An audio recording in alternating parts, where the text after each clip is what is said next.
Salut et bienvenue à ce deuxième épisode de Merci Macron, suite à sa volonté de détruire le service public du rail. Bon, soyons totalement honnêtes, Macron n'est pas totalement responsable. La réforme qu'il fait, c'est juste une exigence de l'Union européenne. Vous croyez encore vivre dans un pays libre et souverain? Désolé, mais sans Frexit, sans sortie de l'Union européenne, ce n'est plus le cas. Alors, quels sont les prétextes pour cette réforme? La SNCF est endettée. C'est vrai. Et c'est faux. La dette de la SNCF n'est pas due à un déficit d'exploitation. Là, la SNCF est même rentable. Mais elle est due à la construction et à la rénovation du réseau. C'est bizarre. Quand l'État, les conseils départementaux, les communes construisent et rénovent les routes et les rues, bon, c'est vrai, de moins en moins, ça coûte, et ça ne rapporte rien. Et on ne parle pas de dette. C'est juste une dépense publique. La dette de la SNCF, en fait, elle n'existe pas. De plus, cette dette a augmenté de 30 milliards ces 20 dernières années.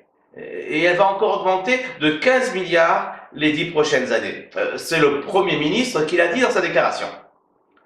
Ok, ça fait donc 1,5 milliard de dettes supplémentaires tous les ans. Et que nous dit le Premier ministre? Que la SNCF rembourse justement tous les ans 1,5 milliard au titre des intérêts de la dette. Donc pour être clair, la dette n'augmente que des intérêts de la dette. Intérêts que la SNCF ne devrait pas payer puisque la dette n'est même pas de son fait, elle ne devrait pas lui être attribuée. Alors dire que c'est le statut des cheminots qui plombe la SNCF, c'est un mensonge. Tiens, parlons-en un peu de ce statut. D'où vient-il? Il a plus d'un siècle, et son but était d'attirer les meilleurs, et surtout de les garder. D'ailleurs, quand la SNCF sous-traite là où il y a un grand turnover de salariés, eh bien, ça coûte plus cher que quand c'est fait en interne. Ce statut permet aussi à un cheminot de dire non à un supérieur qui lui demanderait une rénovation à la va-vite pour faire quelques économies. Il peut dire non car il ne peut pas être viré. Sans ça, c'est plus difficile de dire non. Et la retraite.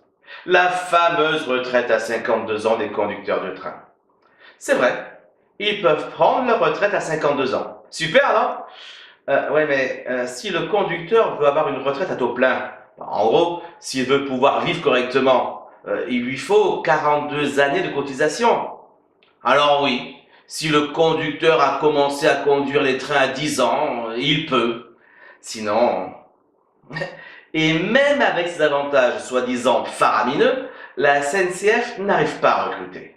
Eh oui, c'est pas facile de travailler de nuit, les dimanches, les jours fériés, d'être loin de sa famille. Et c'est en supprimant ces quelques avantages qu'on va tirer du monde? Mais on est sauvé. Le Premier ministre a assuré qu'il ne touchera pas aux petites lignes. Ouf! Sauf que c'est encore un mensonge. Sans doute qu'il n'y touchera pas lui-même, hein, mais il laissera la sale besogne à la direction de la SNCF ou à son successeur. En effet, avec la déréglementation imposée par l'UE, les petites lignes ne peuvent pas survivre. Actuellement, il y a des lignes rentables, par exemple Marseille-Paris, et des lignes non rentables, les petites lignes. Les bénéfices des lignes rentables financent les lignes non rentables. C'est très bien, cela participe à l'aménagement du territoire. Mais avec la concurrence imposée par l'UE, si je crée une société de chemin de fer, puisque je n'ai aucune obligation, je vais faire rouler mes trains sur les lignes rentables ou sur les lignes non rentables. Les rentables, évidemment. Et comme je n'ai pas la charge des petites lignes, je peux même faire des prix moins chers que la SNCF. Je prends donc des parts de marché à la SNCF qui, pour ne pas tout perdre, devra même baisser ses prix. Génial! Oui, génial pour moi. Si je veux me faire un week-end à Disney ou un Parisien qui veut se baigner au Catalan, oui, c'est génial. Mais avec ses revenus en moins, la SNCF ne pourra plus financer les petites lignes. Et là, oui, la dette va exploser. Ou alors, il faudra demander aux départements, aux régions, et donc à nous, de payer. Très vite, on nous expliquera que ce n'est plus possible, les petites lignes, c'est quand même 25% du réseau, vont disparaître et des régions entières vont se dépeupler encore davantage. C'est ça de l'aménagement du territoire. C'est pourtant une des missions essentielles de l'État. Mais non, on préfère voir notre pays se détruire sous les injonctions de l'Union européenne.